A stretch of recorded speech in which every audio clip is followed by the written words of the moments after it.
Hello everyone. Good morning. Assalamu alaikum.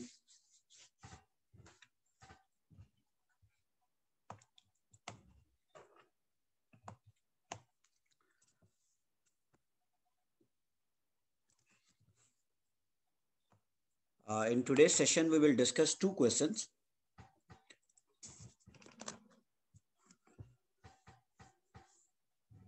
Walaikum assalam. One question from the dividend capacity and the other question from the forex. So let's start with the requirement. Calculate the forecast dividend capacity of Cadnam Company for 20x6. Whenever there is a question from the dividend capacity, it seems like it's a different topic. Actually, whenever there is a question on dividend capacity, it is relevant to the free cash flow to equity free cash flow to equity. Remember FCFE, free cash flow to equity, cash flow's formula is the funds available to the equity holders after deducting all expenses. So dividend capacity has the same formula as the FCFE. Because what is the meaning of dividend capacity? Dividend capacity means what is the capacity of company to pay dividends after bearing all the relevant expenses. So if we recall the formula of FCFE, starting point was PBIT. Then we deduct the tax, add back the depreciation, deduct the capex, working capital change, deduct the interest after tax. This was the formula of free cash flow to equity. Dividend capacity has the same formula.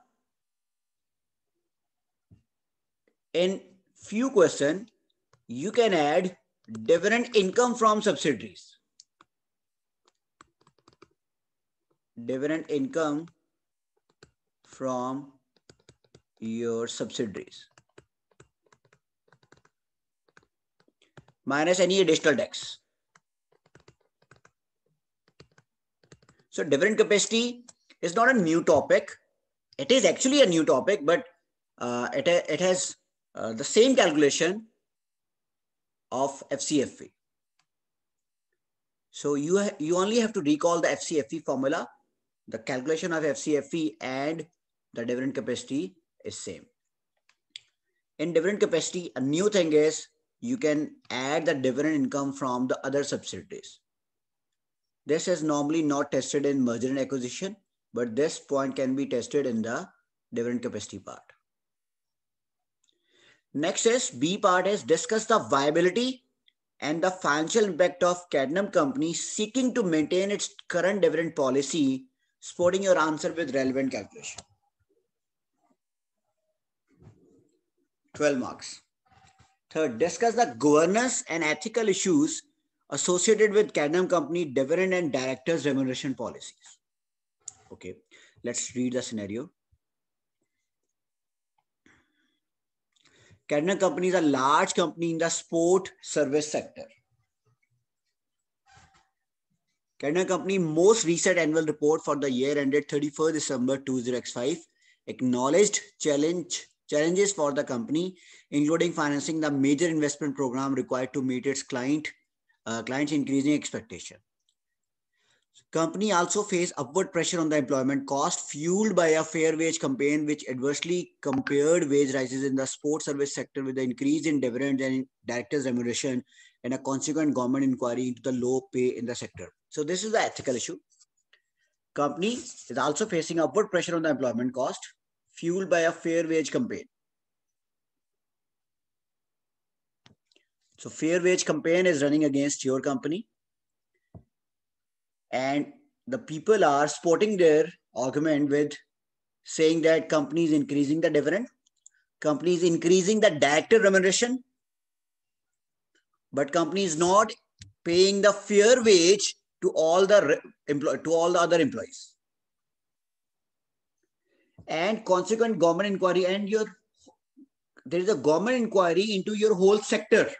So that means whole sector is paying the low wage.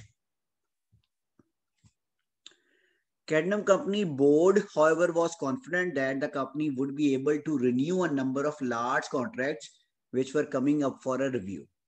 The report stressed the strength of Cadnam Company's senior management team as a vital success factor. Director remuneration packages thus reflected the need to retain its directors in a competitive labor market at a senior level. So a report is also explaining that why senior management remuneration package is so high. In the stakeholder engagement section of its annual report, Cadnam Company highlighted that it had fulfilled its aim of guaranteeing investors a consistent rise in dividends. So you are guaranteeing investors that there will be a consistent rise in dividends.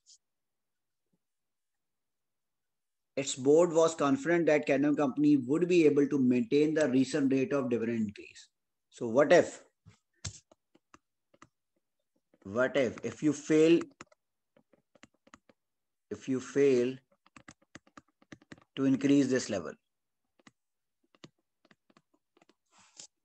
The report also stated that Cadnam Company was looking to publish a full integrated report over the next couple of years. Integrated report does not mean that you will give the full detail to all the stakeholders.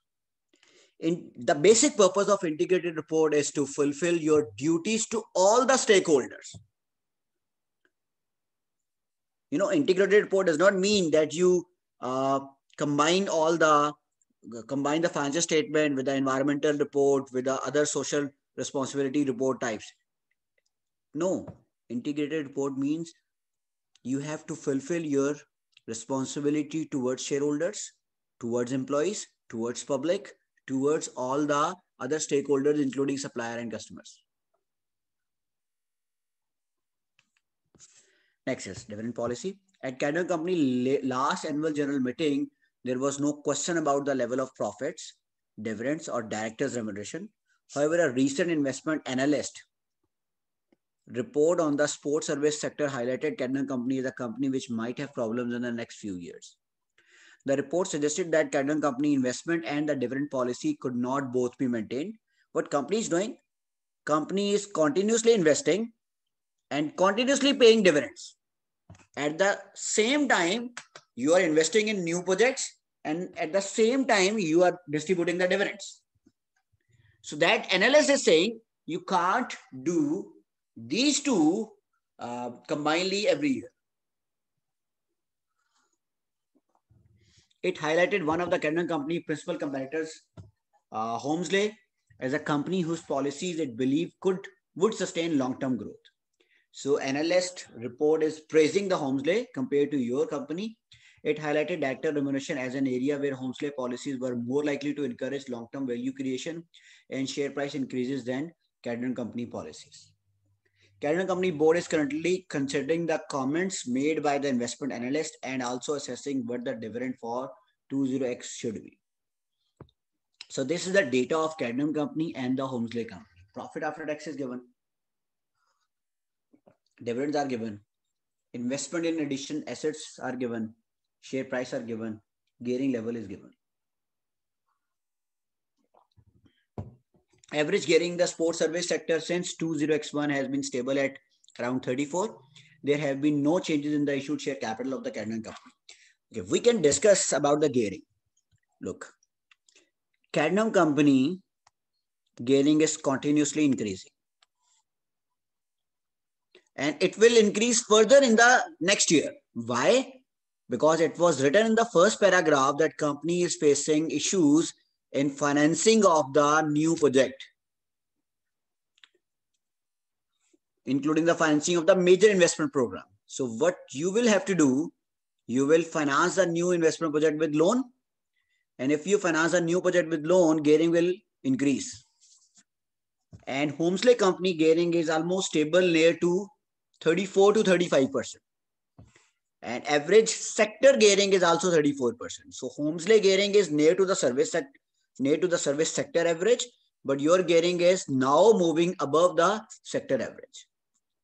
There have been no changes in the issued share capital.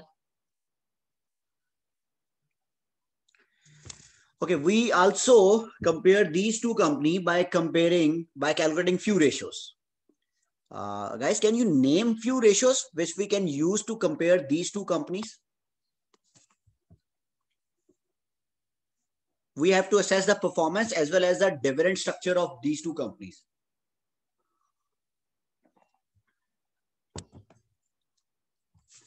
We can calculate payout ratio. Excellent. Profit growth,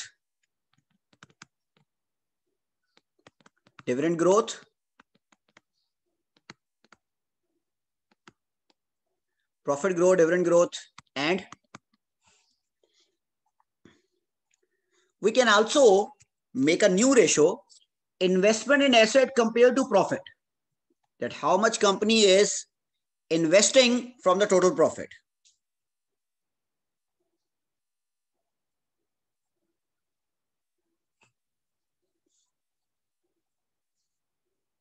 Investment in asset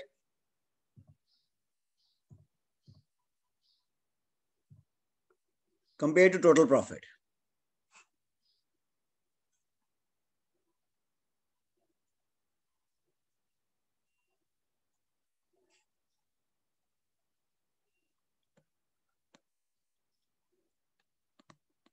Investment linked with profit after tax. That how much you are investing out of total profit. Okay, next we can calculate increase in share price. Can we calculate P ratio, guys?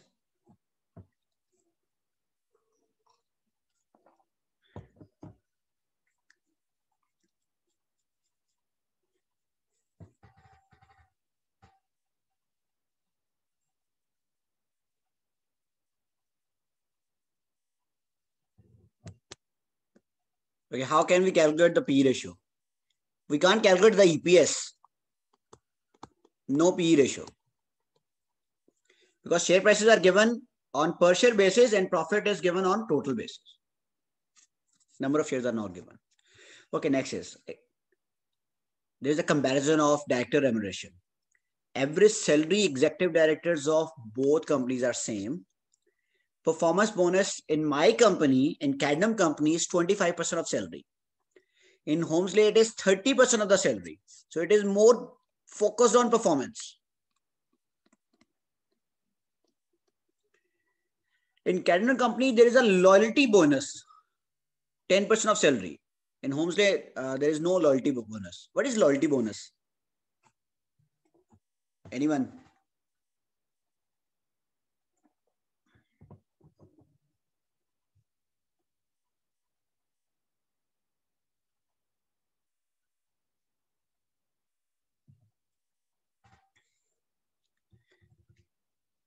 If you stay with a company, you will get a bonus.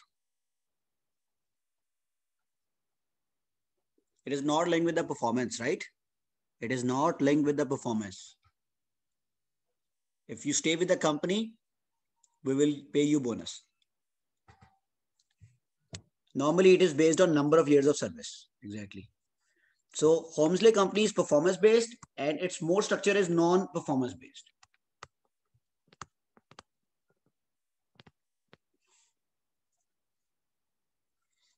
Share option. Cadnam company is not paying any option. Homesley company has given the options which will be exercised on 31st December 20x8 after 3 years. Today is latest year is 20x5. Cadnam company forecast 20x6 data is given. Cadnam company pre-tax operating profit for the next year is given, an increase of 3% compared with the last year. Operating profit margin will be 2%, the same as for the 20x5. Tax rate is given. Average debt in 20x6 will be 10,250 and predicted year-end gearing will be 41.3%. The average pre-tax interest rate is 8%. Investment required to keep the non-current asset base at its current productive capacity in 2006 will be 2430, which has been included in the calculation of gearing profit as depreciation. Investment required in additional asset will be 0.25 for every $1 rise in revenue.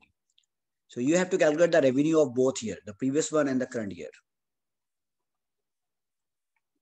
So let's solve the first part, calculate the forecast dividend capacity of Cadron Company for 20x6. So what will be the starting point?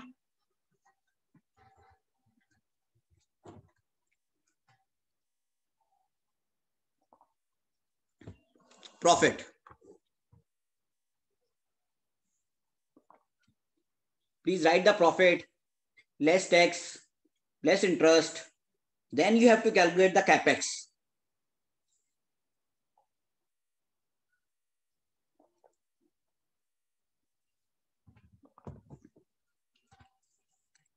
Try to calculate.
Profit before interest and tax.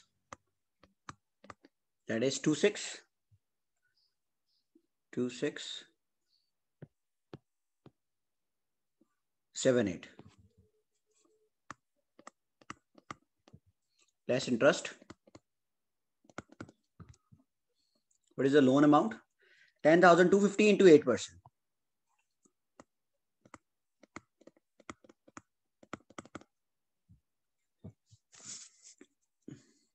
What is the loan amount? Interest amount? 820. So profit before tax will be 25.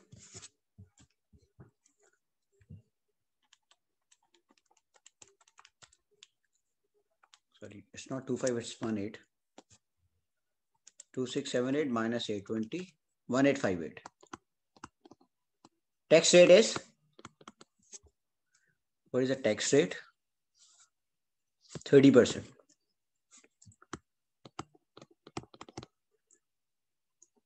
Uh, 557. Now, there is no need to add back the depreciation because depreciation and capex are same. The investment required to keep the non-current asset base at its present productive capacity will be 2430, which has been included in the calculation of operating profit as depreciation. So depreciation and capex are same. However, there is an additional capex, 0.25 for every $1 rise in sales. So we need to calculate revenue of both here. So let's calculate revenue of X6 and X5. You have to read this statement carefully. Cadron Company pre-tax operating profit for 2006 is 2678. This is your latest profit, which is an increase of 3% compared with the last year. So can you calculate the last year profit? This is the latest year. Can you calculate the last year profit? This is 3% higher than the last one. What is the profit of last year? 2600. It's 2600. 2678 divided by 103. 2600. Okay. Now, the operating profit margin is 2%. That means this profit is 2%. If operating profit margin is 2%, gross of this figure to calculate the sales. 2678 divided by 98%. Calculate the sales. 2600 divided by 98%. Please calculate sales.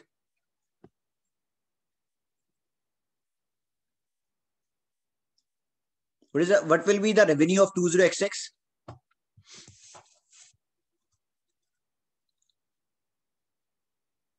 Sorry, it's not we have to gross of it with 2%, sorry. Not 98%, 2%. Because this figure represents the 2%, right? So gross of it with 2%, not 98%. Operating profit is 2% of sales, right? So if we have the operating profit, if we have the 2%, calculate the sales.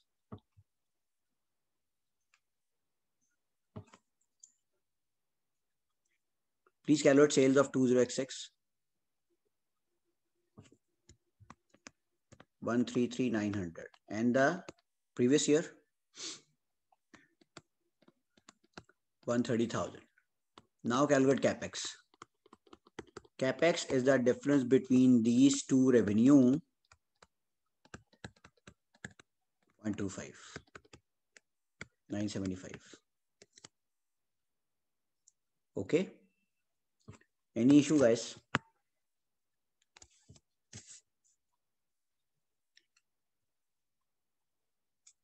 $975.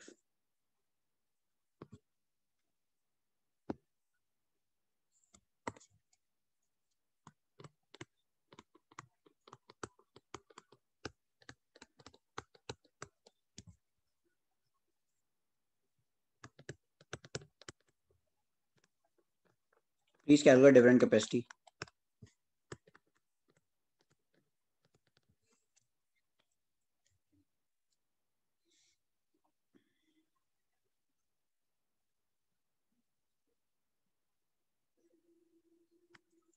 $326. It's very simple. Actually, this will be the revenue. Revenue is always 100%. Then we will deduct the cost, and then there is profit before interest and tax. PBIT is 2%. Margin of 2% is given. And profit level 2678 is also available. If we have the profit level is available, profit margin is available, we can calculate the revenue by grossing up this figure. 2678 divided by the 2%.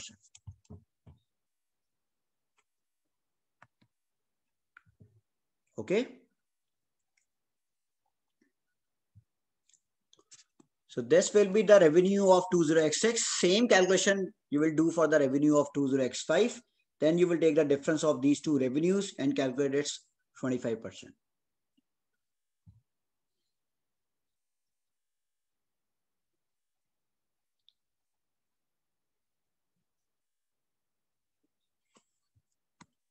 Everyone, guys, did you get this point?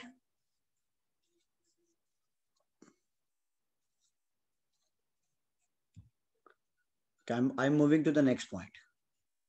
So we have solved the 5 marks calculation. Let's solve the B part. Discuss the viability and financial impact of Cadence company seeking to maintain its current dividend policy, supporting your answer with relevant calculation. So we have to do some calculation, and then we will have to comment on the viability and financial impact of Cadence company. So let's calculate these ratios, which we have already shortlisted, where we have written these ratios. So we will calculate the payout ratio, profit after tax growth, dividend growth, investment over profit after tax, increase in share price. So let's calculate growth in profit after tax growth.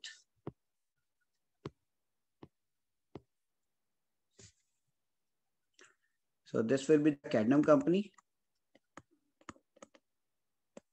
This is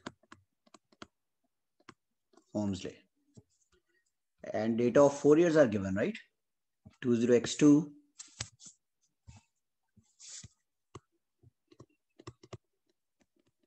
X3, X4, X5. X2, X3, X4, X5. So let's calculate profit after tax growth.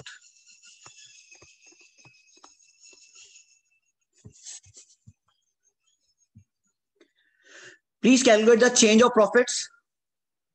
Obviously, you can't calculate for the year, first year.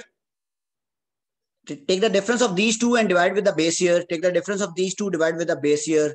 Take the difference of these two, divide with the base year. Please calculate.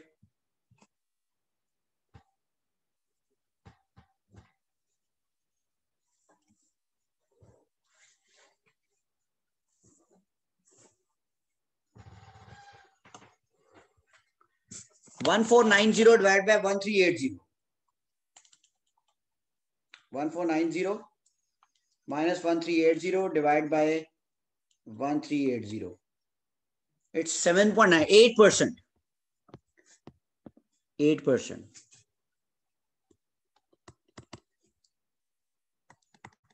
It's percentage change actually. First one is 8%. Then 1550 minus 1490 divided by 1490. It is 4.03. We can also write the round off figure 4%. It's 4% here, 8% here. Obviously, there will be no growth in the first year. So what is the growth of last year? 1580 minus 1550 divided by 1550. It's 1.94. We can write it 2%. So please calculate the growth, profit after tax growth of this company. Hurry up, guys.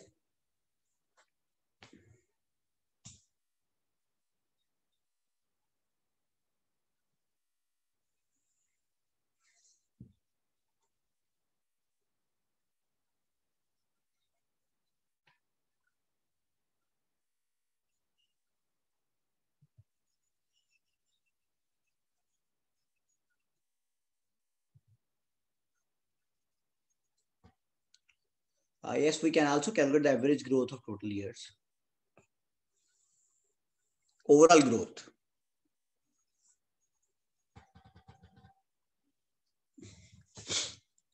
$7.07, we can write as 7.1%.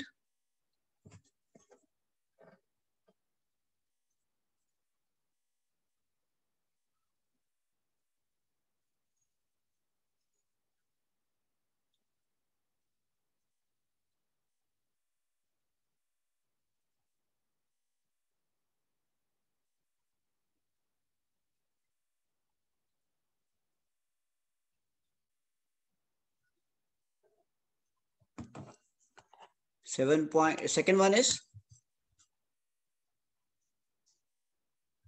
6.9. Third one is 7. Actually this one is 6.9. This one is 7.1. There will be no growth in the first year. And the last one is 7.6.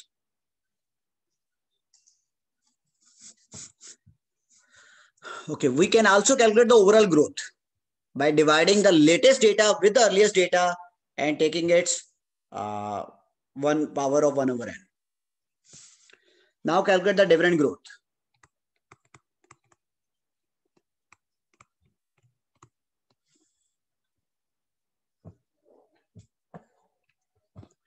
Guys, also calculate the overall growth.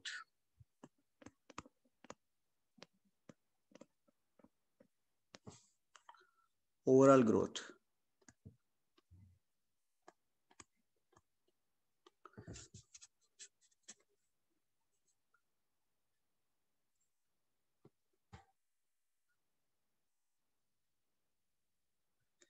Overall growth is 1580 divided by 1380 raised to power 1 over 3.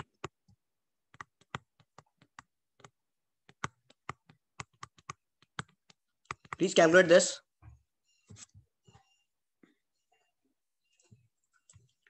1580 divided by 1380 raised to power 1 over 3. It's 4.6. And also calculate for the Holmesley for the other company.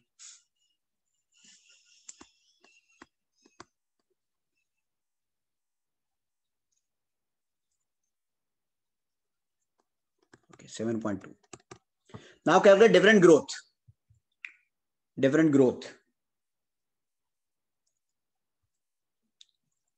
840 over 765.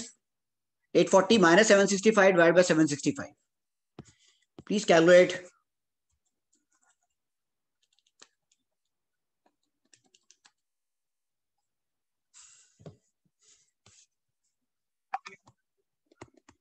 (9.8%). Please calculate all the ratios of different growth.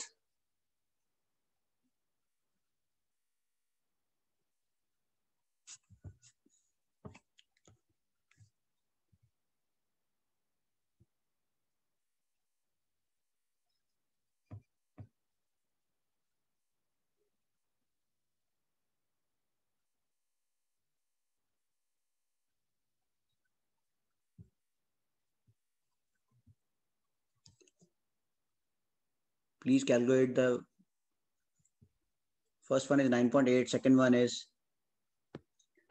10.11, 10.27, 10.11, 10.27. Also calculate the overall growth.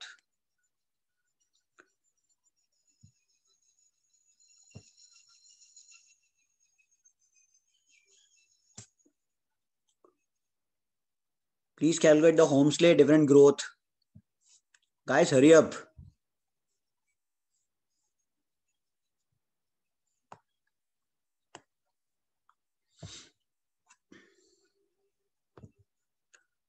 Holmesley data is 590 over 560 minus 1 into 100. 5.4, 5.357, 5.4.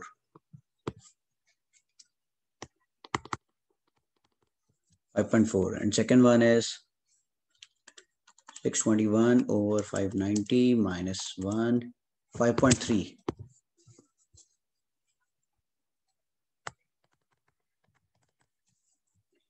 Next one is,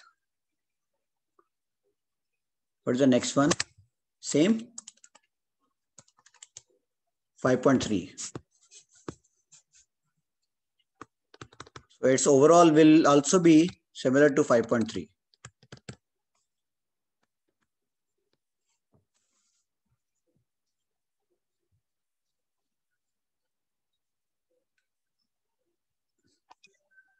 Please calculate the overall growth of Cadmium company.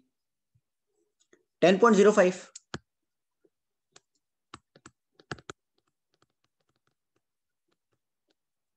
10.05. Now calculate payout ratio.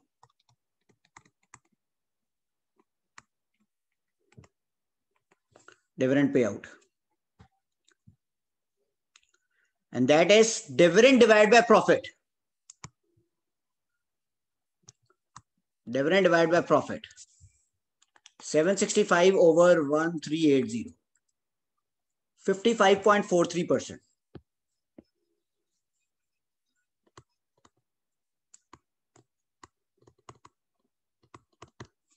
Next one is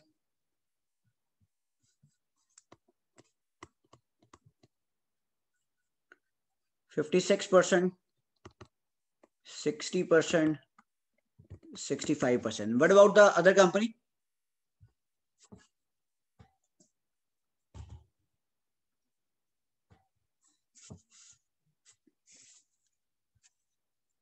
Please calculate the payout ratio of other company.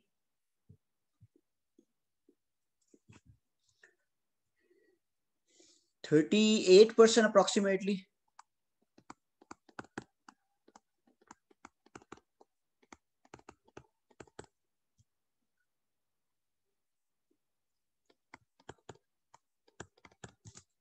Perfect. And next one is calculate investment divided by the profit after tax. And how much profit you are investing. Investment divided by the profit after tax.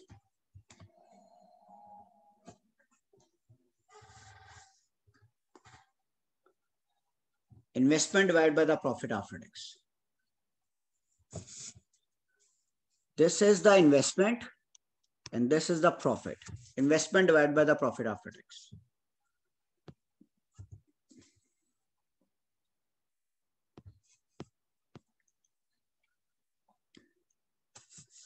Please calculate.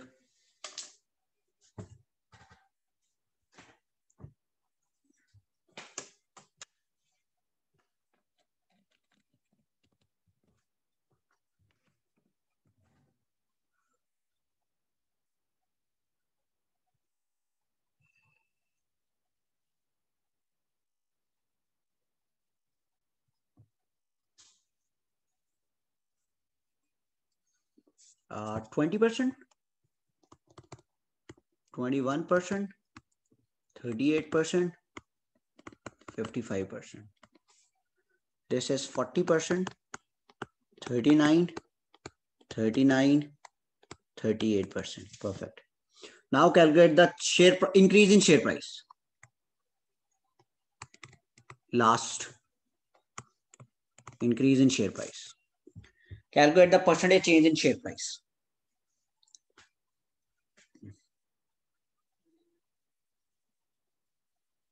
Please calculate the increase in share price from 20x3 to x5.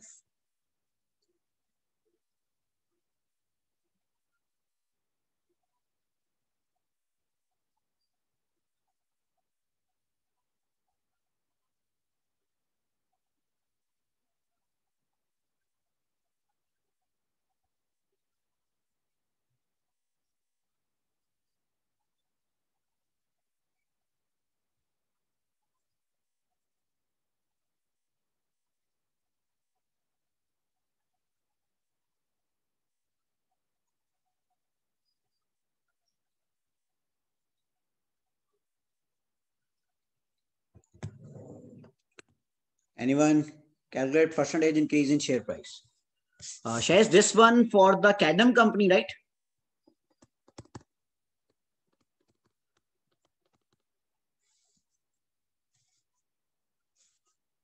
Then Holmesley.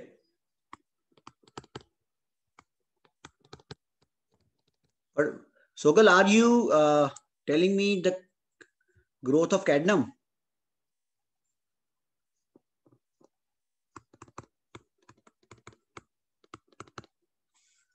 Okay, perfect.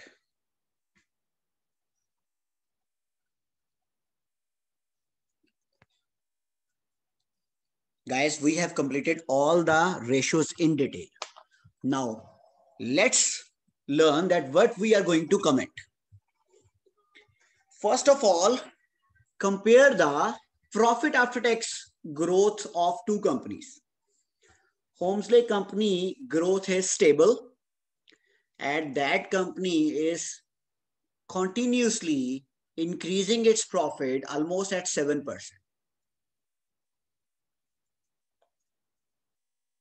Khizar, you have to calculate maximum of these ratios because if you calculate maximum ratios, you can able to comment on all those ratios to get the theoretical marks as well.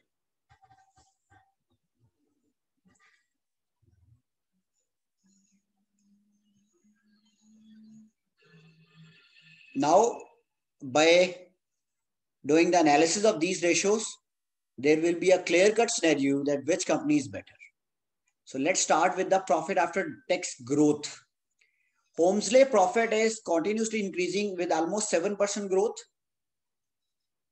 But Cadnam company initial years growth was high and its growth compared to the initial years is now lower. In 20x3, its growth was 8%, but now its growth is 2% only. But surprising, in comparison with the profit after tax growth, company is continuously increasing the dividend growth. Although profit after tax growth is falling, I'm not telling that profit is falling. Profit is not falling. Profit after tax growth is falling, but dividend growth is increasing. This can be the disparity. How? If your profit is not increasing with huge pace, but you are increasing the dividends with a higher pace, how can you manage in future? When your dividend growth is higher than the profit growth, how will you able to sustain the increase in dividend? That's a problem. And with the Homesley company, the growth and dividend are stable like the growth in profits. So in Homesley company, there is no problem, but in Cadnam company, there is a problem. Dividends are increasing in higher pace compared to the profit after tax growth. And dividend payout ratio in Homesley is almost stable at 37%, but dividend payout ratio in Cadnam company is continuously increasing. In 20x2, it was 55. In 20x5, it is 65%.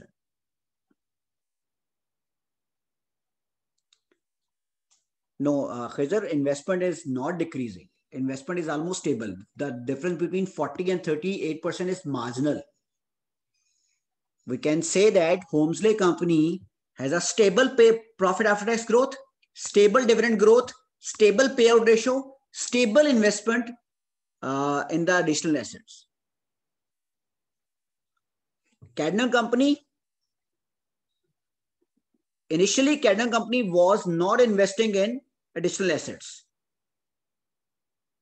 But recently Cadnam company has started aggressively in the additional assets. So what is the problem that Cadnam company will face in future? Cadnam company cannot increase the payout ratio and the investment in additional assets every time. If you have profit of 100 and you are distributing 65% as dividend, how can you invest 55%? You don't have the 55% profit. Look, if you have profit of 100, what is the meaning of payout ratio? That means you are distributing 65% of 100. And what is the meaning of investment over PAT? You are retaining 55%.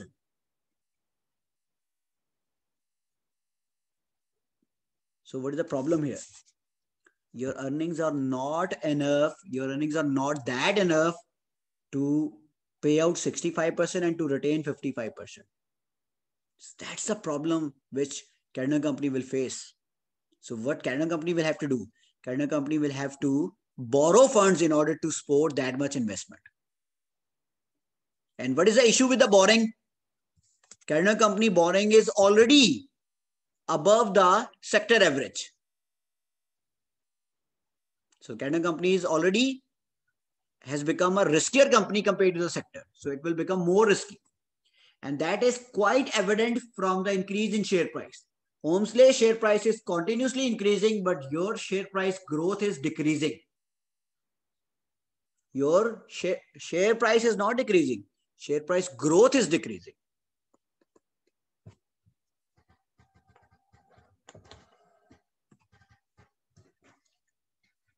Any point, guys? Any issue?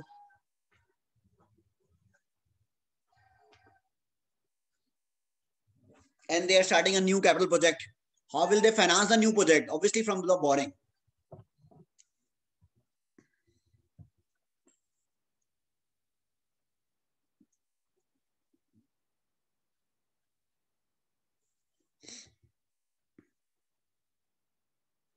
Okay. So now let's move to the third part.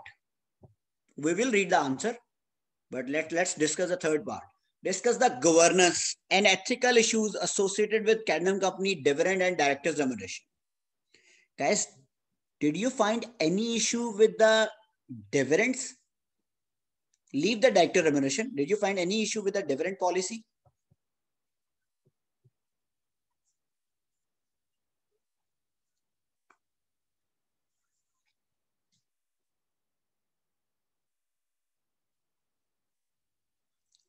You have written in the annual report, you have written in the annual report that you will continuously increase the dividends from the previous year level.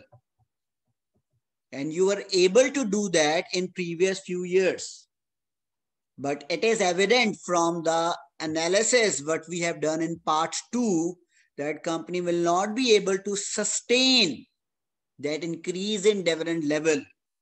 If that is the case, that means company will breach its ethical duty towards the shareholder. That company is announcing, company is declaring in the annual reports that they will increase the dividend, but financially and actually they will not able to do that.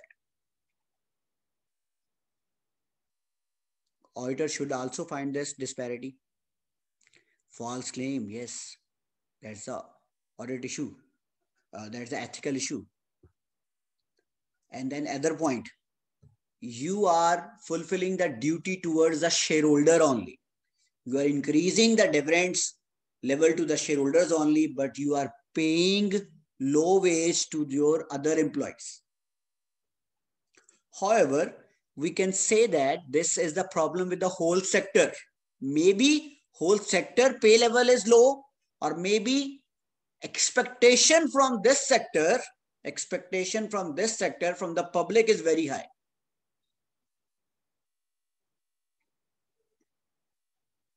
Okay. What about the direction remuneration policy problem? What is the issue in director remuneration? We can say that by comparing the director remuneration of Cadnam Company and Holmesley, Holmesley director remuneration is more focused on the performance based, but our director remuneration is more focused on the loyalty and less focus on the performance compared to the other company. Because in our sector, in Cadnam Company, performance bonus is only 25%, and there is additional bonus of loyalty which is not available in other companies like Holmesley. So we are paying to the directors if they stay with the company, not linked with the performance. And our company is also not paying any bonus linked with the share option. That's a major issue.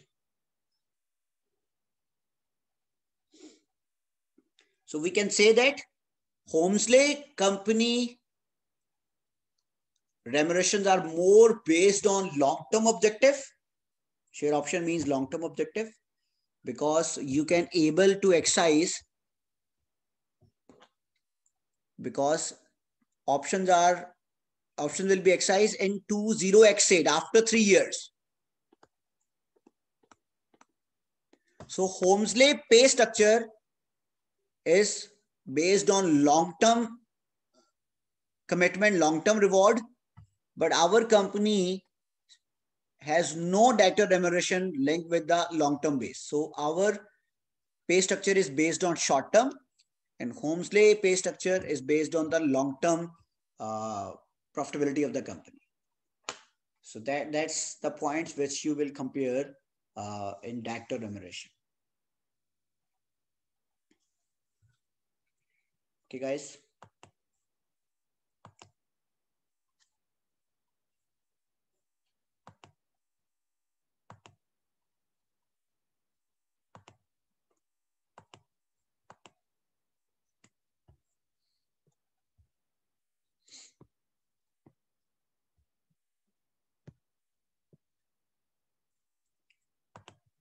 So this is the answer of examiner. In B part, examiner has calculated growth in profit, dividend payout ratio, growth in dividend, and residual profit. We have calculated the retention ratio. Examiner has calculated the residual profit though. So don't worry. Meanings are same, comments are same. And this is a discussion on dividend, gearing, and share price. Please read the comments. Kindly read the comments.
Any issue, guys? Comments are very simple. I have discussed almost all of the comments. B and C part. Please read the answer. If you have any query, do tell me.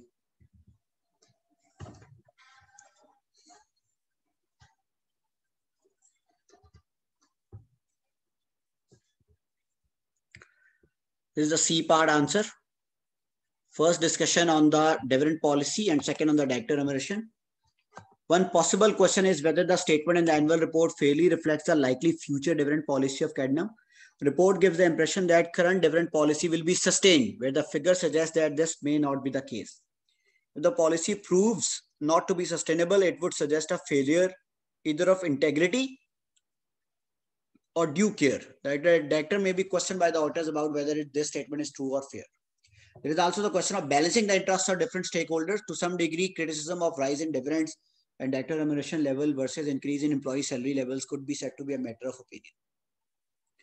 However, the fact there is a government inquiry into low pay in the sector suggests that pay levels are lower than society deems desirable. The force of the criticism may be enhanced by the statement which Cadnam Company has made about developing an integrated reporting approach. Integrated reporting is not just about extra detail in the annual report, but also reflect the underlying policy of carrying out business, which includes responsiveness to the needs of different stakeholders. So if you are going to follow integrated reporting approach, you have to address the needs of all the stakeholders, and then you will report the integrated report that you have addressed all the needs of stakeholders. Integrated report is not the extra reporting. Integrated reporting means you have fulfilled your duty towards all the stakeholders, and that's why you are claiming in that integrated report. Dividend capacity and gearing figures may also call into the question whether Cadnam Company board is taking excessive risk. Yes, this is another issue which we haven't discussed.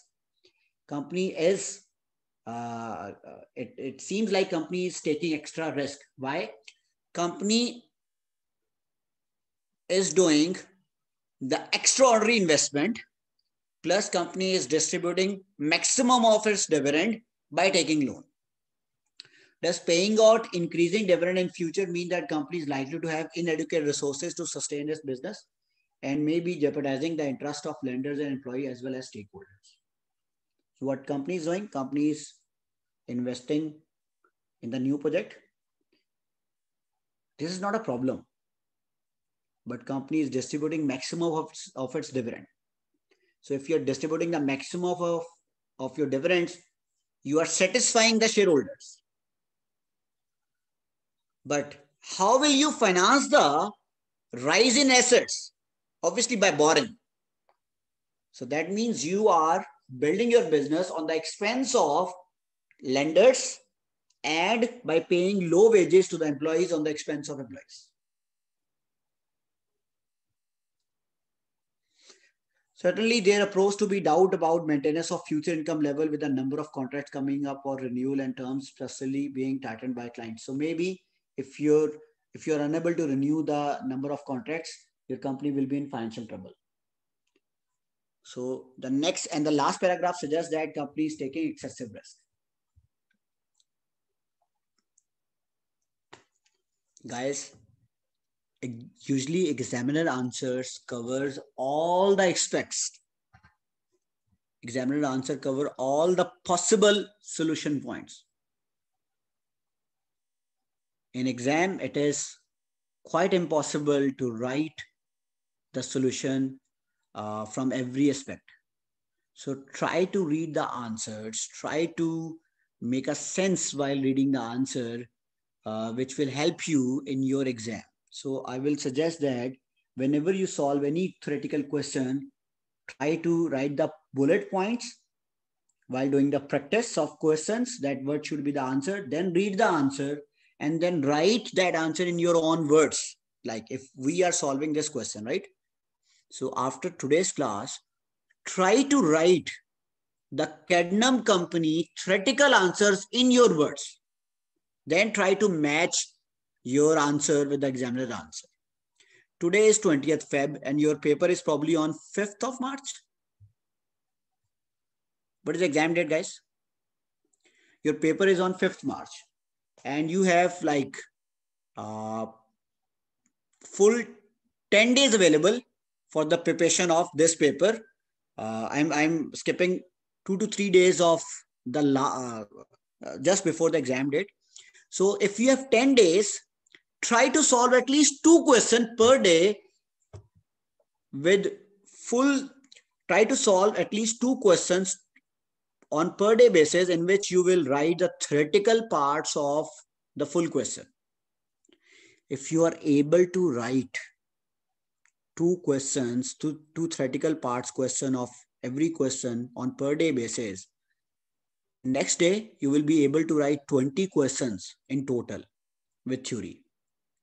I can guarantee you will easily pass your exam. I'm not saying that you have to solve 100 of questions for theory preparation. Solve the latest 20 questions starting from 2020 to the previous attempts. Okay.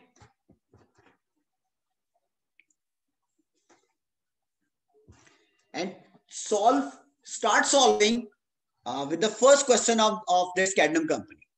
After the class, write this question, write the theory of this question in your words, and then try to match your answer with the examiner answer. Okay, guys.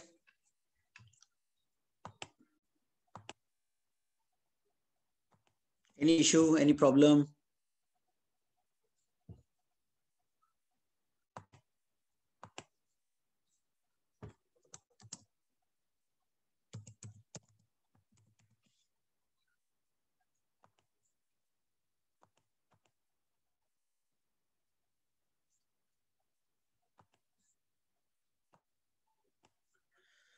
Okay, let's move to the next part. Next question. Please open the next question.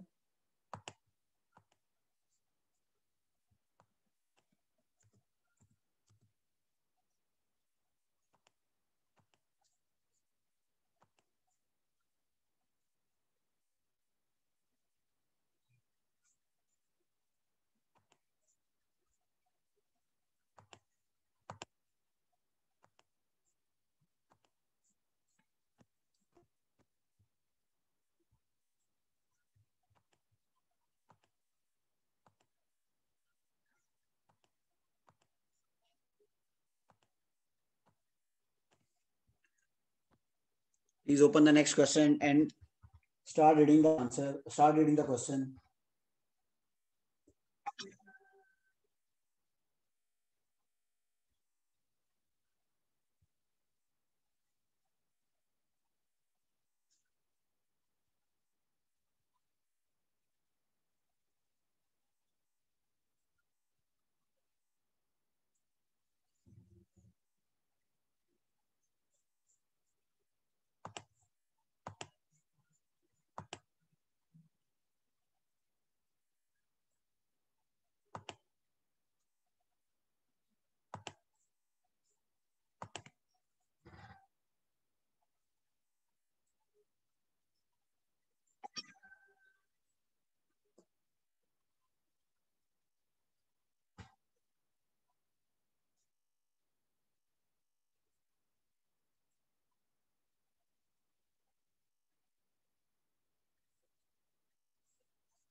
Okay, starting with the first requirement, explain the rationale for policy of hedging B company's foreign exchange risk and the potential benefits to shareholder value if that policy is effectively communicated to the company's key stakeholders.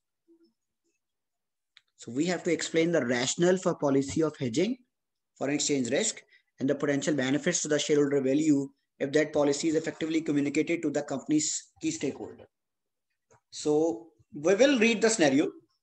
Before reading the scenario, guys, do you have any point that what are the benefits to the shareholder value if we communicate them that we are doing the hedging?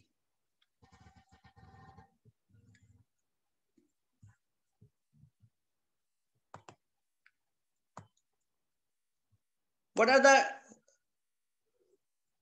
are the different stakeholders? Name any stakeholder, guys, other than shareholder. Customer. What is the benefit to the customer if we explain that we are doing the hedging?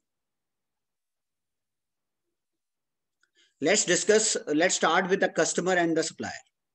What's the benefit to the customer if we are doing the hedging?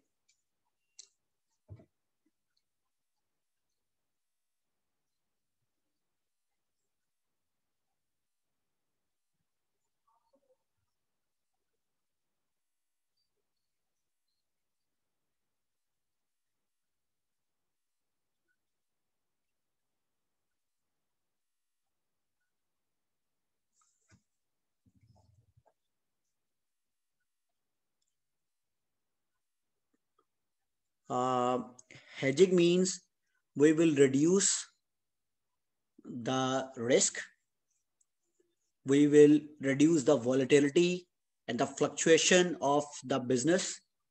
If we are able to reduce the fluctuation and the volatility of the business, that means customer and supplier can trust on our system.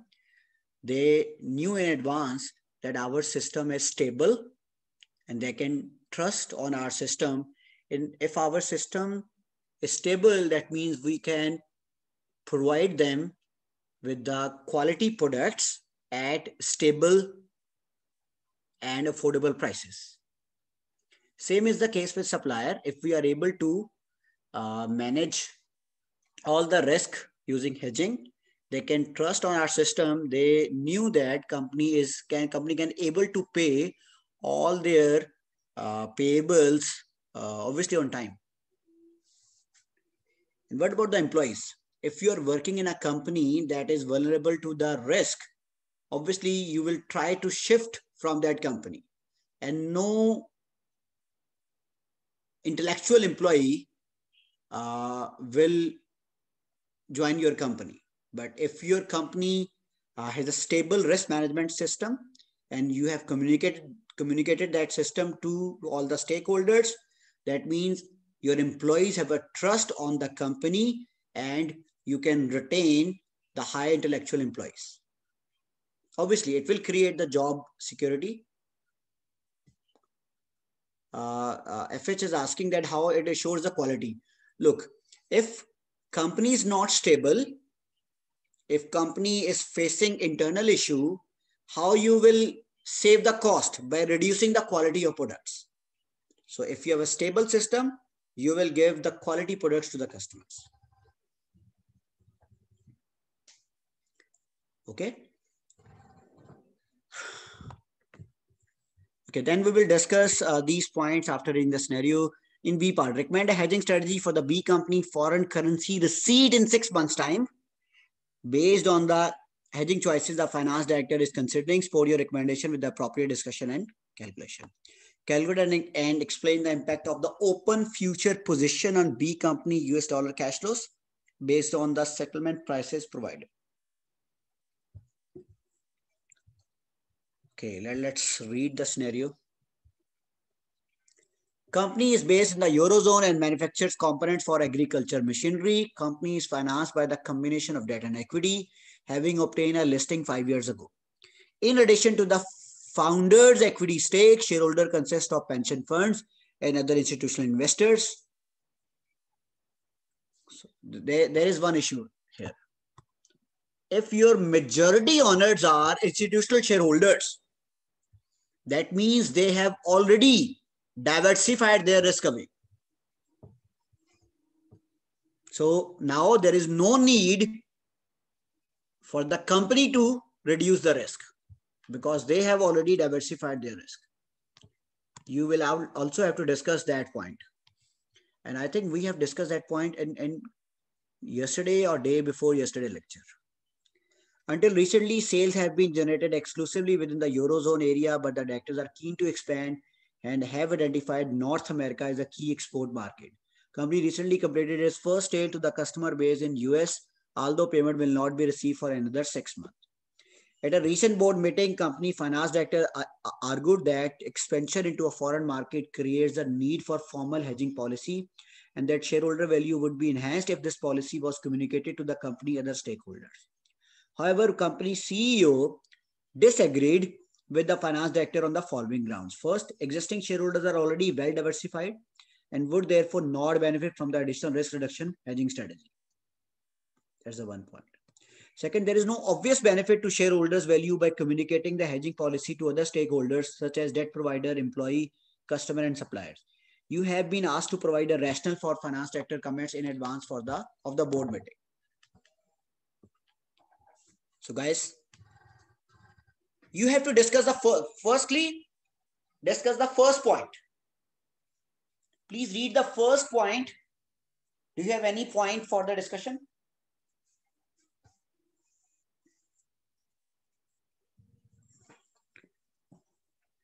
You will say,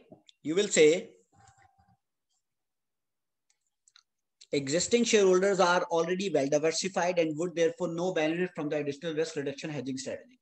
You will say the CEO is right because according to the MM theory, markets are perfect. If markets are perfect, there is no need to do the hedging because there is no agency cost, there is no transaction cost, markets are efficient, and everybody has the same level of information. So CEO statement is right if markets are efficient, but in reality, markets are not efficient. In reality, markets have weak form of efficiency. In reality, there is transaction cost, there is bankruptcy cost. So in real world, hedging will protect the shareholders, hedging will provide a benefit to all the stakeholders. So CEO statement is according to the perfect world, but CFO statement is according to the real world. So we should do hedging in the real world. Second, there is no obvious benefit to the shareholder by communicating the hedging policy to other stakeholders. There are benefits available if we communicate the hedging policy to all the stakeholders. And we have discussed a few points while reading the first requirement. There are benefits if we communicate this policy to employees. We can retain the quality employees. We can get the trust of customer and supplier. And even we can get the trust of debt holders because debt holders know that we have the stable system. So they will charge lower interest from us because they know that their company business risk is lower. If company is not doing the hedging, our business risk will be higher and debt holder will not give us the loan.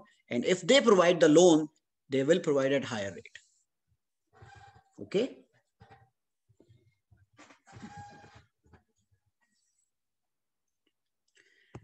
Next is, assume today's date is 1st March 20x0. Company is due to receive 18.6 million from the American customer on 31st August. So please highlight today's date, 1st March.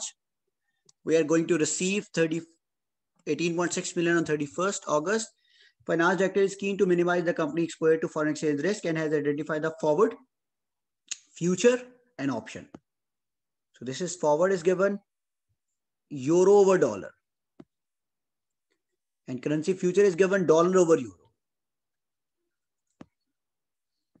Currency option is given Assume future and option contract mature at the month end and there is no basis risk. The number of contracts to be used should be rounded down to the nearest whole number in calculation.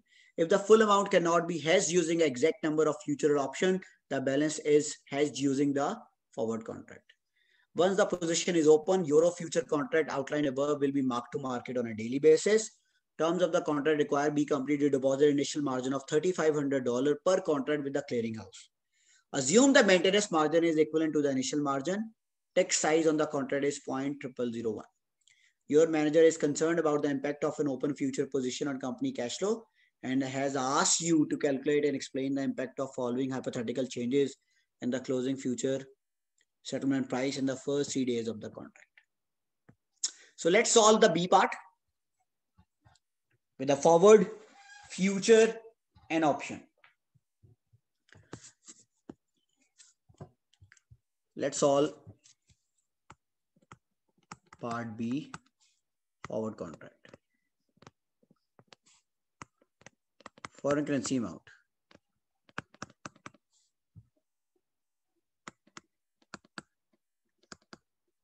$.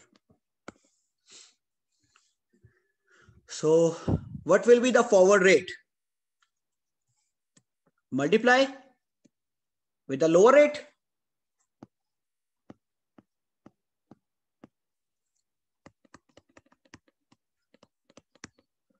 Expected euro receipt.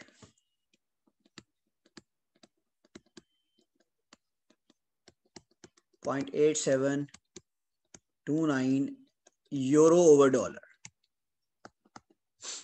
So what is the expected receipt, guys?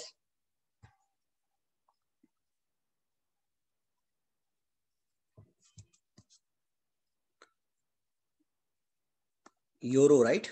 162,35940. 16.235 million.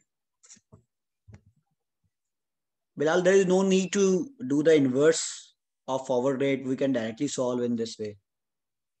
Wherever there is a need, we will do that. So we have done with the forward. Next, solve the future contract. Foreign currency amount is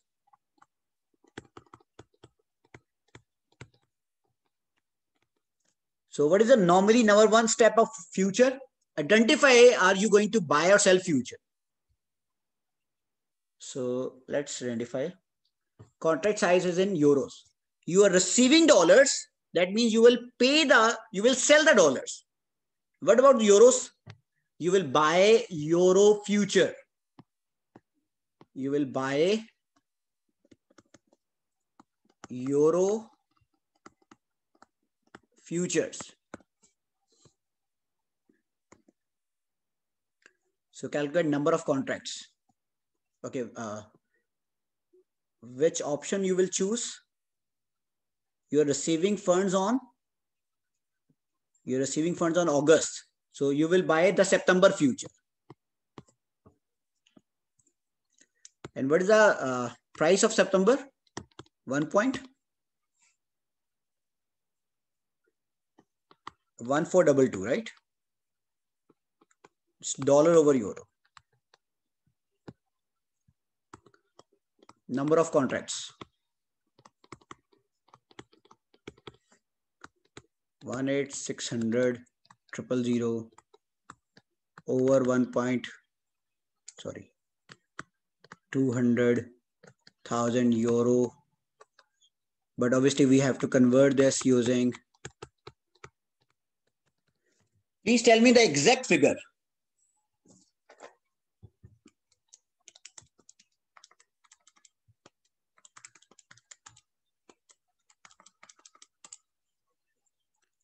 $81.4218. Save this figure somewhere. 81. We will round it down to the 81.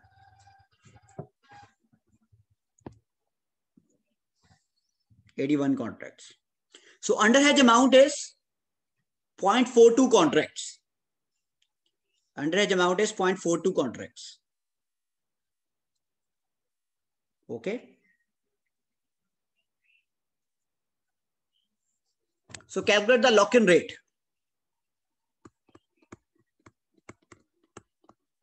Guys, do you remember the formula of lock-in rate?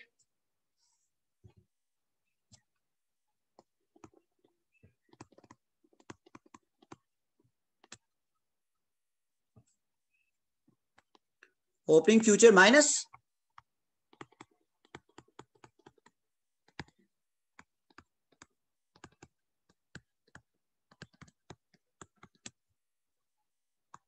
remaining months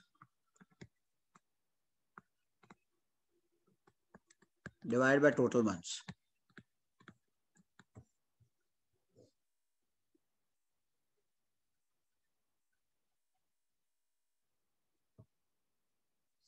It was minus or plus? Anyone confirm?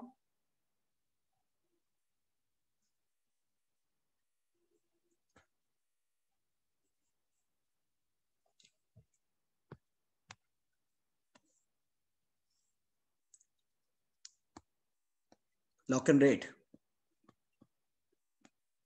Okay, plus. So opening future is 1.1422.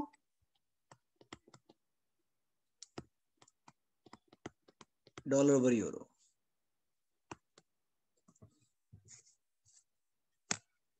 1.1422.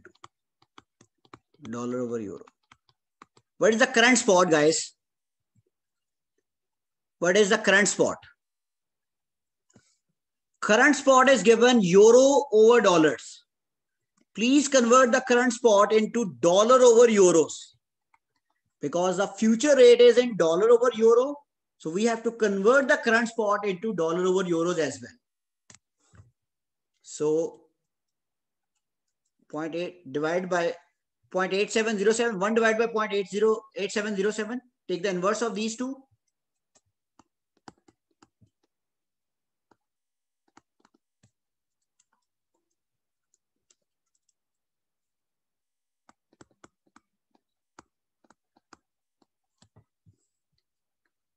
Please calculate the inverse of the spot rate and convert into dollar over euros, please.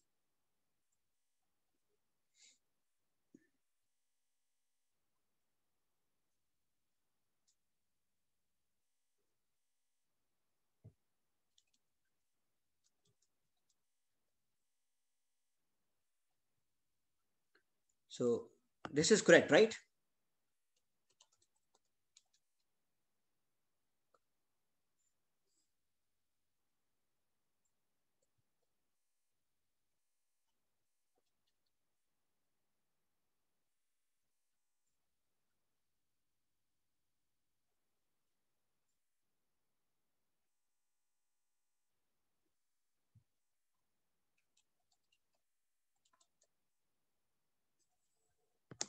One 1.14, so we will use 1.1485. 1.1485. Okay, what are the total months? What is today's date? What is today's date? March. And what is the date of future? September. So total months are 7. And remaining months are, we are ending our contract on at the end of August, right? So remaining months are 1.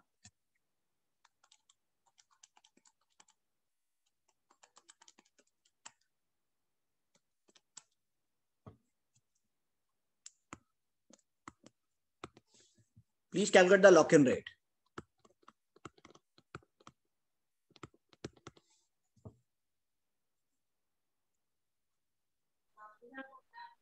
It's not 1.1413. It's not. It will be the negative sign. 1.1431.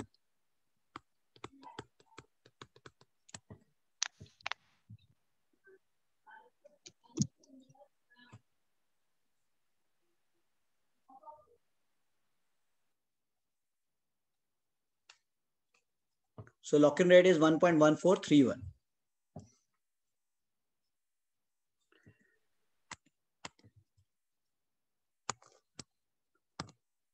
Try to remember this formula. This formula will solve many problems of you. Whenever there is a question of foreign currency risk, apply this formula. You will face no issue.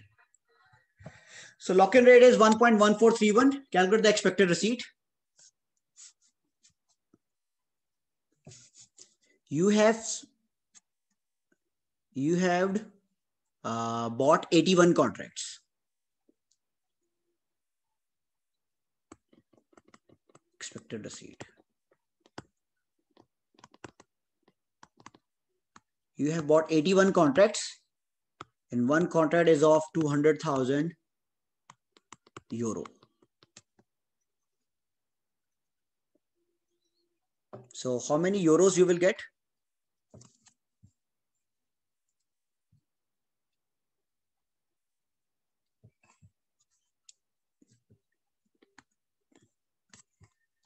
(81 into 2), right? 16.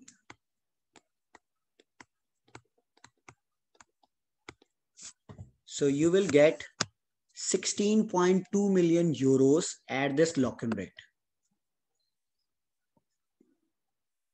16.2 million.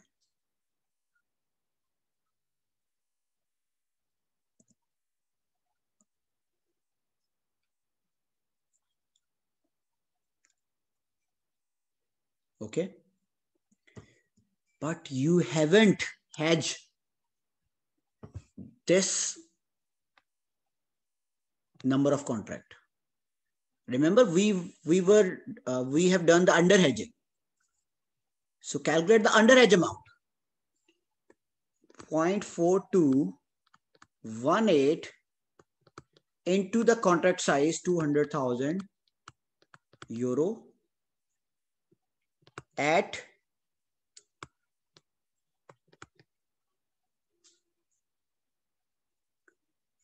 into the what was the future rate? 1.1422. So calculate the under hedge amount, guys.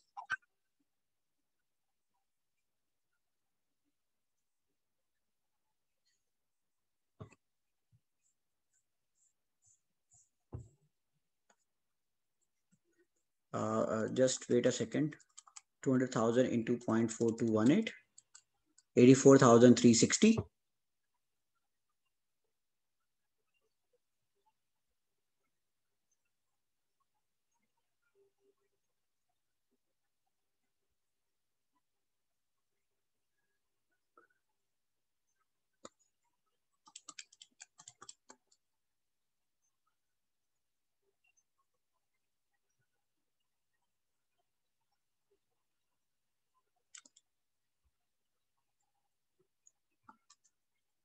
Just wait a second.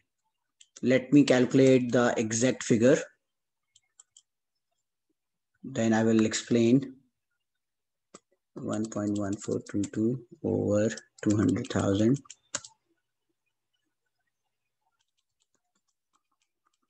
Please wait.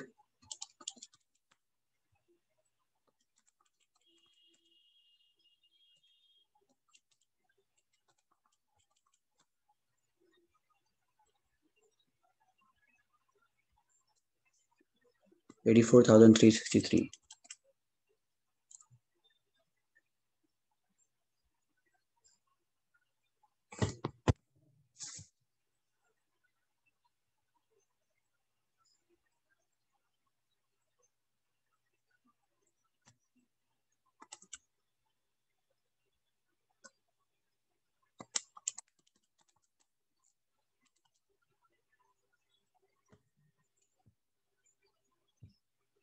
Yes, we have to hedge it using forward rate.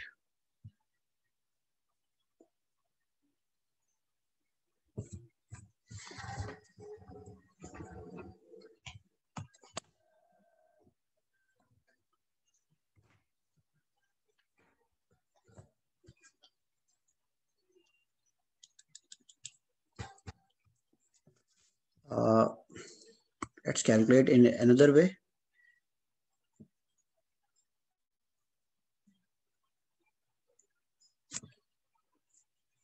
What is the total amount which we are hedging? 18,600, right? 81 contract into 200,000 euro at 1.1431. 81 into 200,000 into 1.1431.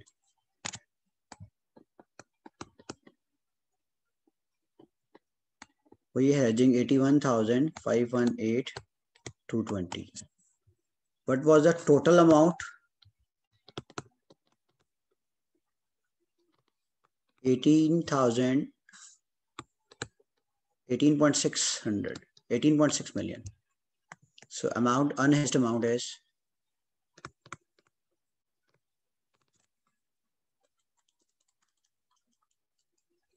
81,780. That's the unhedged amount.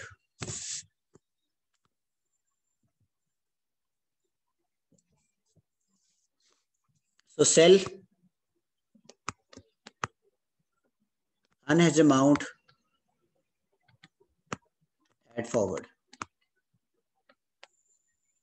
$81,780 into, what is the dollar rate? What is the forward rate? 0.8729.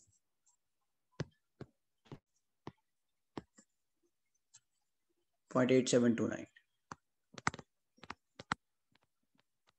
euro over dollar. So what will be the amount? 71386. So calculate the total amount. 16271,386. Expected receipt.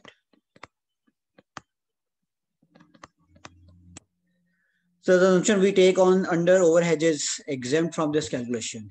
No, Bilal, it is written in the question that we have to hedge the underhedge or overhedge amount at forward rate. So that's why we are doing this.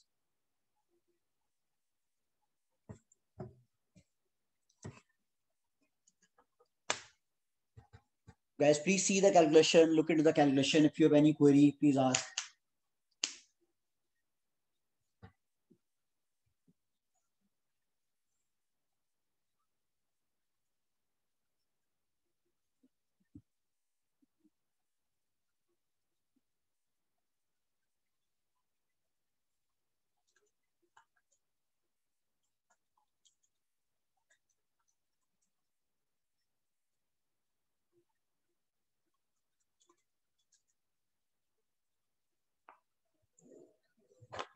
Okay, let's solve the option contract.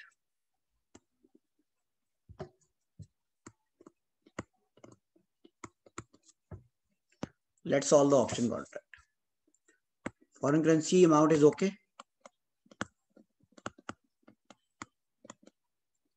So if we are buying future, that means euro call option, right? Euro call option, because contract size is given in euros. Euro call option. And which one? September contract. 1.1420.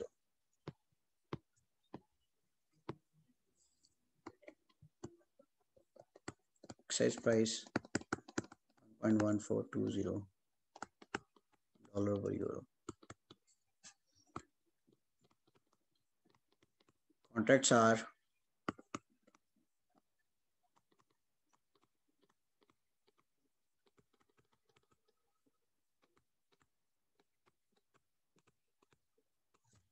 calculate the number of contracts, guys.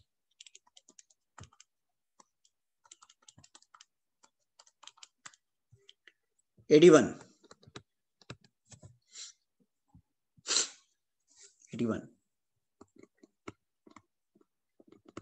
Please calculate the premium.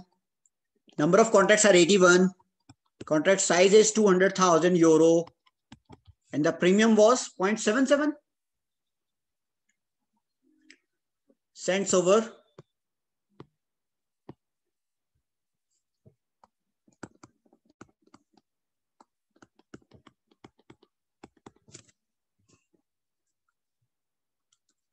81 into 200,000 into 0.0077. It is $124,740.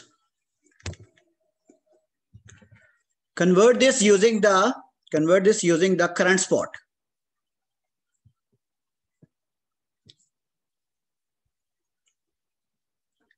You can use this or this spot.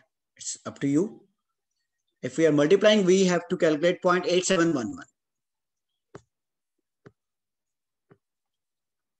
0.8711.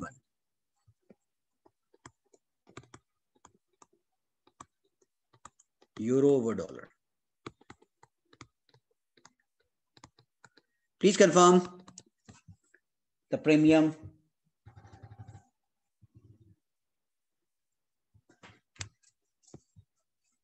So we will decide to exercise the option.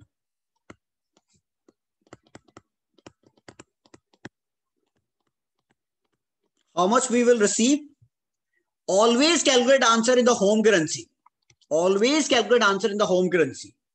You have locked 81 contract and one contract size is 200,000 euros. So you will receive 16.2 million. You will receive 16.2 million.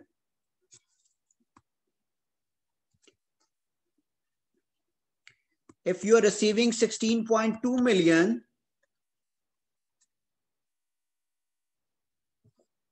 so what is the amount you will pay to the exchange?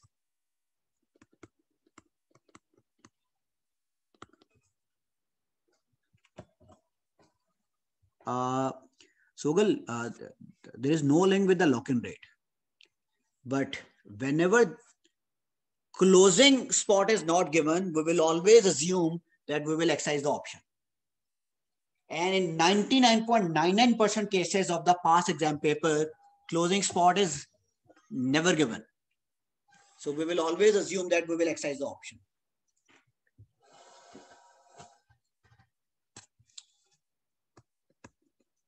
Okay, guys, whenever you write the statement that you will exercise the option, your answer should be in the home currency.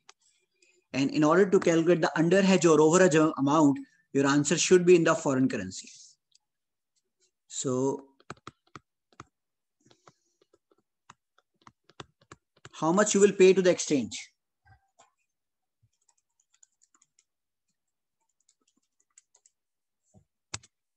$185,000,400.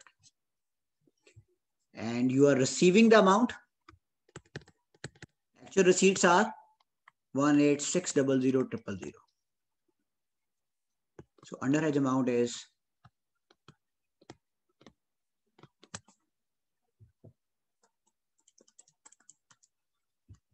99,600.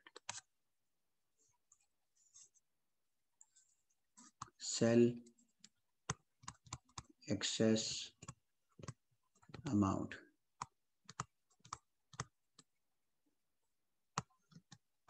Power rate is 0.8729.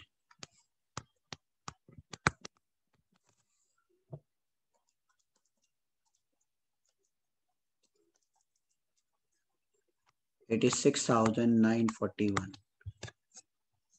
And the premium is 108,661. So expected receipt.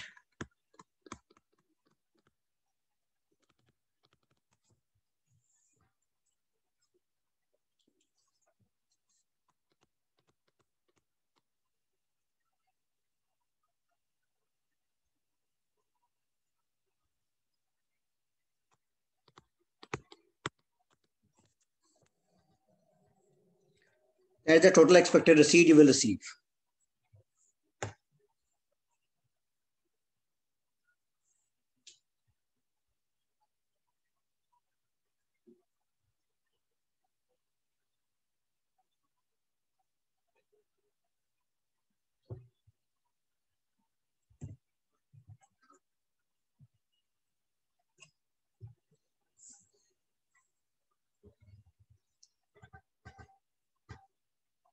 So which contract you are going to choose?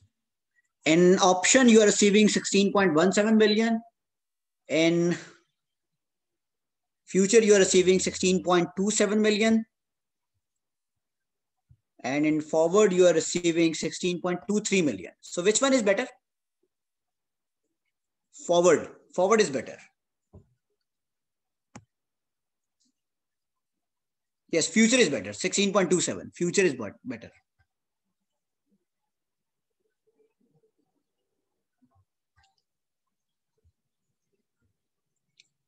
Future is better. But you will write in your calculation that although answer of option contract is lower, but option contract gives you the flexibility to enjoy the market movement. If market becomes favorable in future, you will lapse the option and you can enjoy the market favorable movement.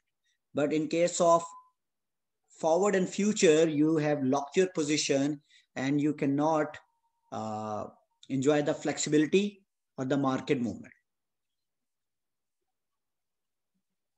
Okay, you will always write this statement about the option.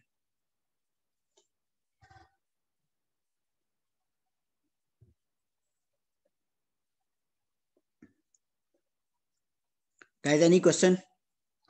Any issue, any question from this part?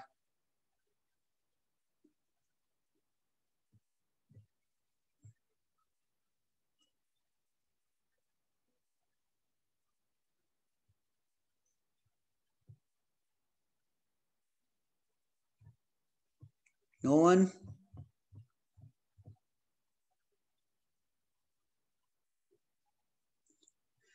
Let's move to the last part.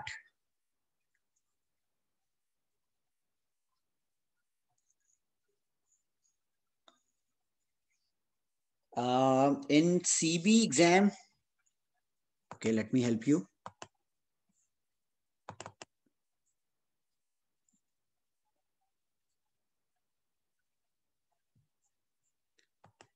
Look,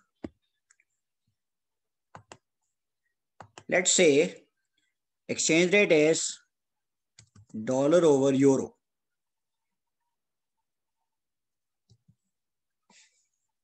So firstly, you have to copy the euro from the question. Let me copy euro.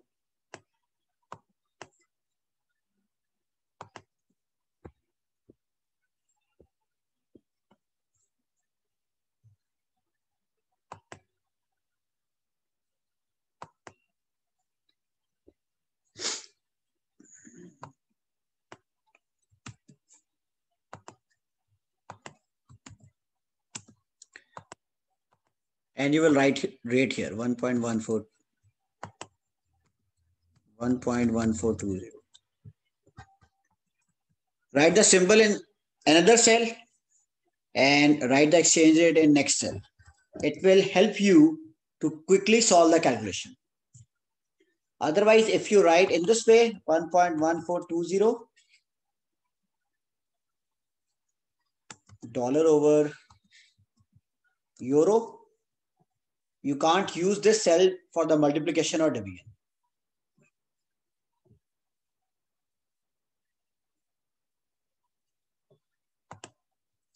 Okay, last calculator explain the impact of the open future position. So let's solve this part.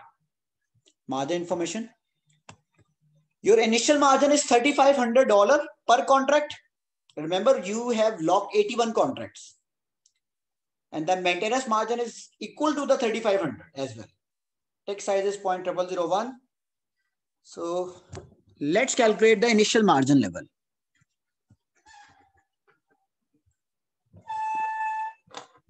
Initial margin level.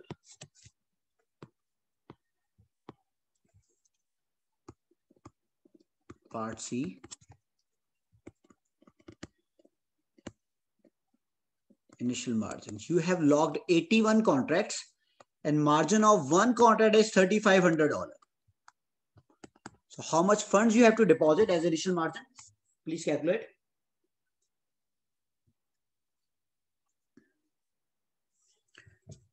$283,500. So what is the amount of maintenance margin? It is same. It is same. So today, you have opened the position.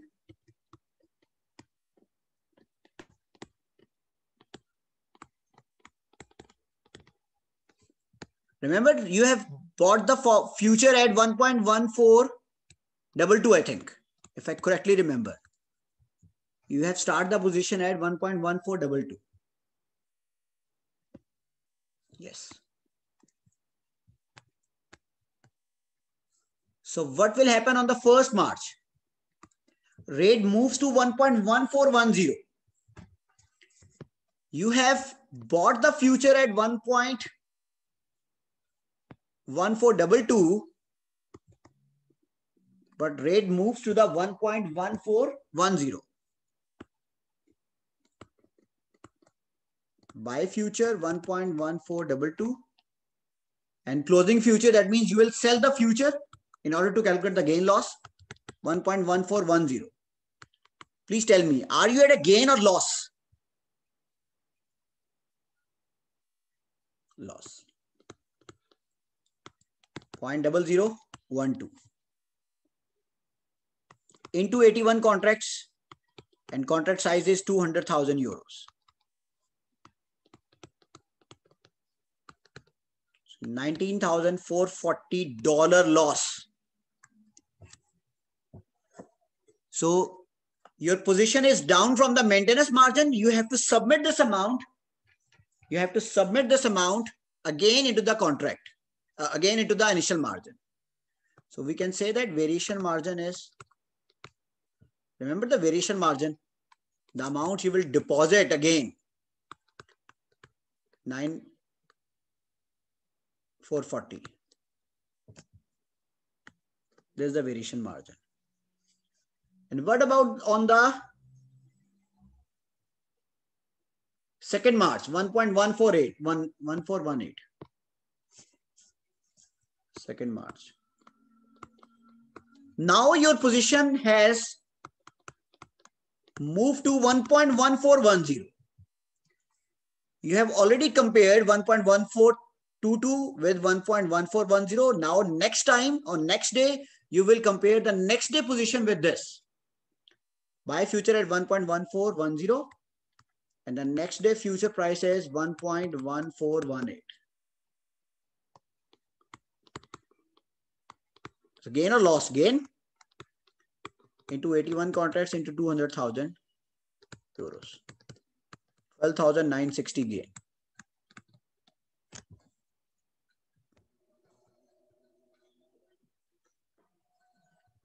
Okay. Your margin account will increase by this. And what about the 3rd March? Now you will compare this position with the 3rd March rate. And that is 1.1433, again gain.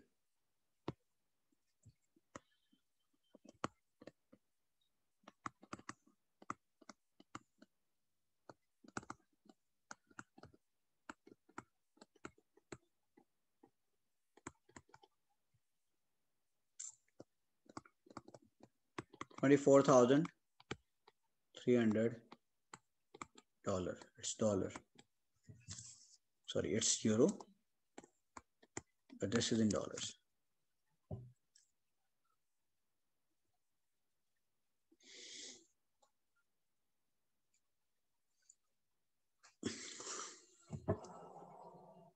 The main point is that whatever contract in which you are entering, you will compare that contract price with the next day price. Then the next day price will become your base price, and you will compare the next day price with the day after the next day price. So you will compare today price with the 1st March, then you will compare the 1st March price with the 2nd March, then you will compare the 2nd March price with the 3rd March.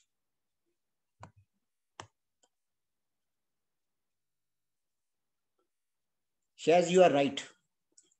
This is just for the mark to market purpose. Actually, you are not buying or selling. But this is just for the mark to market purpose. Yes, this is notional. This is unrealized gain or loss. Notional or unrealized gain or loss.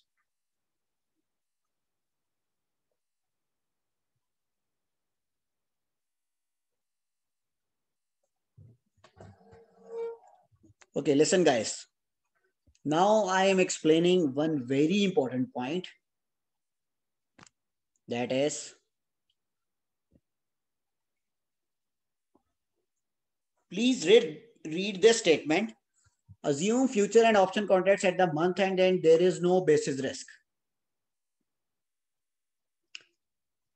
Let's suppose if examiner states in the question that there is basis risk, in almost all of the 100 questions, and sorry, in almost all of the 100% questions of past paper, examiner has stated that there will be no basis risk. And we normally calculate the lock-in rate easily and solve the question. But what if examiner says that there is a basis risk? Like, try to understand this concept. We are assuming to calculate lock-in rate using this formula. We are assuming the difference between the opening future and opening spot is the basis. And this difference will reduce over the period of time. If there are total 7 months, this difference will be vanished. This difference will be eliminated in 7 months' time.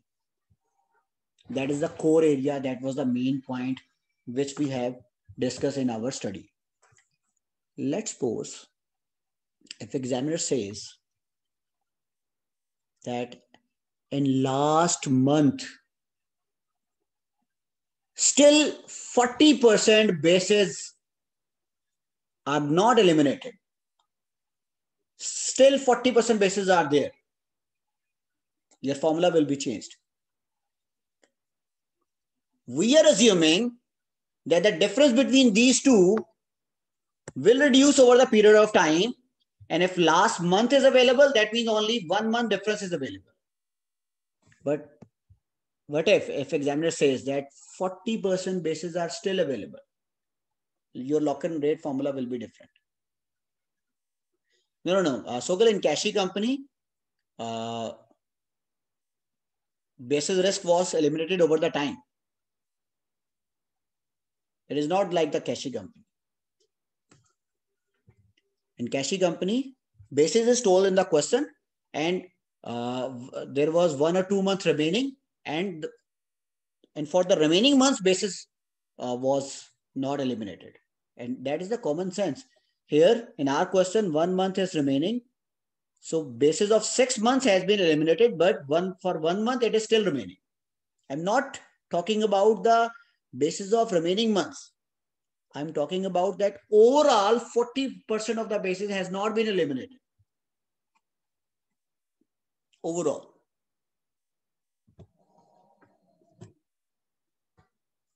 Actually, what is basis? The difference between opening future and opening spot.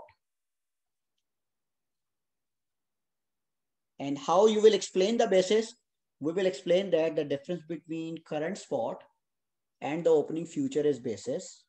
As time passes, basis will decrease over the time, basis will diminish over the time. If 1 month is available, basis of 1 month are available, rest are eliminated. If 2 months are available, basis of 2 months are available, rest of the bases are eliminated. That is a normal assumption.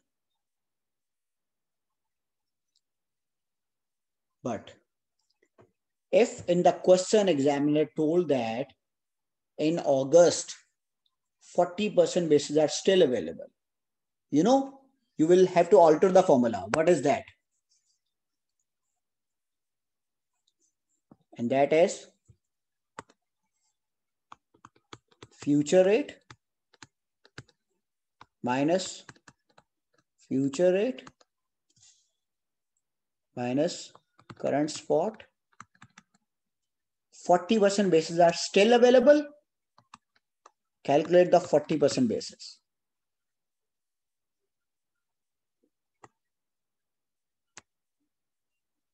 So it is not that much rocket science. It is very simple concept.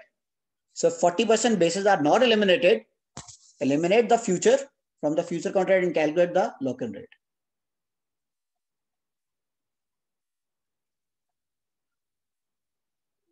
Okay.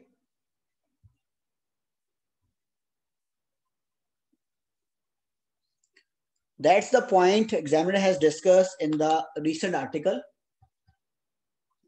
So maybe in your exam, examiner test this scenario, but don't worry, it will be a very easy concept.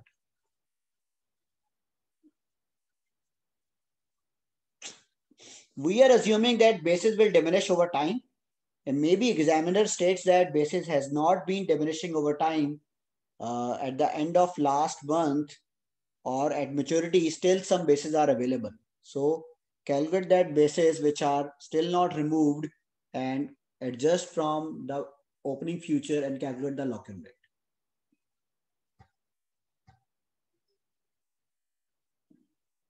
Okay, guys. We can show the entire lock-in rate calculation in one cell. No need to expand the formula. Yes, you can simply follow this formula. It will save a lot of time.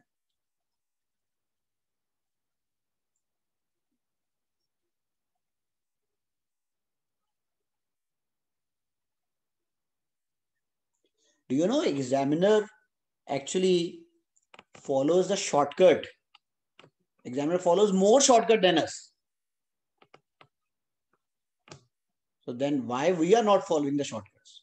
Apply the simple formula instead of expanding it.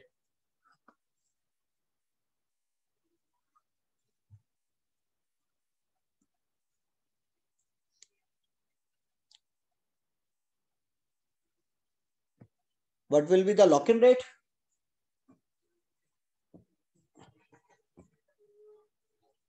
Guys, please calculate, please do the calculation and calculate the lock-in rate. 1.1422 minus 1.1485 into 0.4 minus plus 1.1422. It will be 1.1447.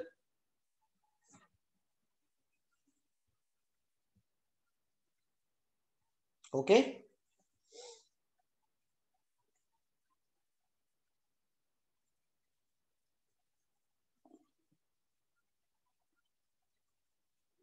Guys, any other question?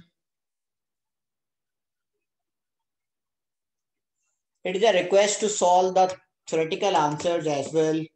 Please, after today's session, try to write the answers of these questions in your words and then compare your answer with the standard answer.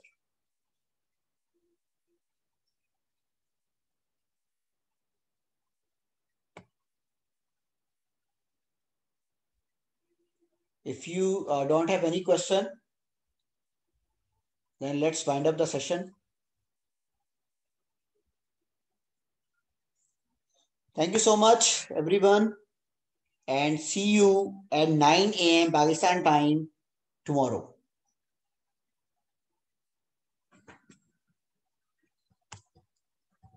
Allah Hafiz, everyone. Goodbye. Allah Hafiz.